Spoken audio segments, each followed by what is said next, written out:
চলো খেতে বসছিস? পোস্ত চলো বলছো, আবার খেতে বসেছিস। তার মানে তাই পাগল টাগল হয়ে গেছে তো। হ্যাঁ পাগল হয়ে গেছি, গরমে পাগলই হয়ে গেছে। এই যে পোস্ত দিয়ে করেছি, ভেন্ডি সেই এতটা দিয়েছে। অল্পই দিয়েছি।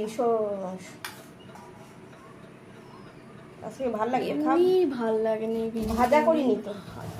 তারপরে পোস্ত দিয়ে সর্ষে দিয়ে ঝাল, সর্ষে পোস্তর ঝাল। আর এইখানে কাঁকরুল তেল ঝাল। না অল্প না, এই যে দেবে না, অল্প একটু ব্যাস। দিয়েছি। খেয়ে টেস্ট করে দেখ না। না আর দেবে না। অত ইয়ে করিস না, খেয়ে টেস্ট করে দেখ, আবার বলবি, আবার চাইবি। আবার তেল ঝাল। আর আছে যে মাছের ঝোল, আলু পটল দিয়ে, আর সাথে এই যে শসা আছে, আম আছে। আম তো থাকবেই এখন আমের সময়। তা কি সকালে দুপুরে সবসময় খেতে হয়?